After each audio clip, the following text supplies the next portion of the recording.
Administrator എങ്ങനെ ഇരിക്കണം എന്നുള്ളതിൻ്റെ ഏറ്റവും നല്ല നിർവചനം അദ്ദേഹം നമുക്ക് തന്നിരിക്കുന്നു. അതുകൊണ്ടാണ് അദ്ദേഹത്തിൻ്റെ പിൻഗാമിക്ക് ജീവിതം വളരെ ദുസ്സഹമായിരിക്കുമെന്നാണ് എനിക്ക് തോന്നുന്നത്. കാരണം അദ്ദേഹത്തിൻ്റെ സ്റ്റാൻഡേർഡ് വളരെ വലുതാണ്.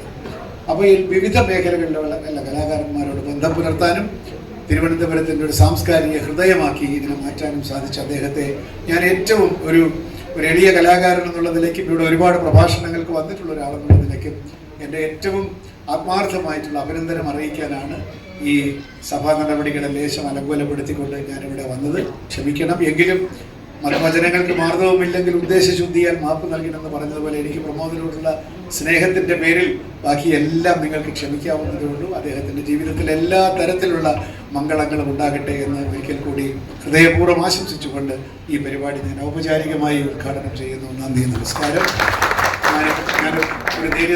അലങ്കോലമായിരുന്നില്ല, സർഗസ്നേഹത്തിന്റെ മാറ്റുകൂട്ടുന്ന വാക്കുകൾ തന്നെയായിരുന്നു താങ്കളുടേത്.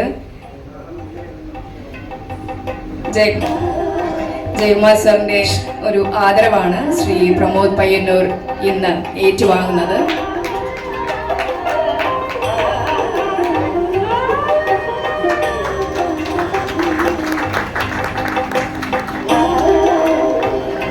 ഇതിനെ തുടർന്ന് കേരളത്തിലുടനീളം 60ഓളം ചലച്ചിത്ര സാംസ്കാരിക സംഘടനകളുടെ കൂട്ടായ്മയായ കൾച്ചറൽ വണ്ണിന്റെ ആദരവ് ജയകുമാർ സർ പ്രമോദ് സാറിന് നൽകി ആദരിക്കണമെന്ന് അഭ്യർത്ഥിക്കുകയാണ്. ഈ ആദരവ് ഏറ്റുവാങ്ങണമെന്ന് ശ്രീ പ്രമോദ് പയ്യന്നൂരിനോടും അഭ്യർത്ഥിക്കുന്നു.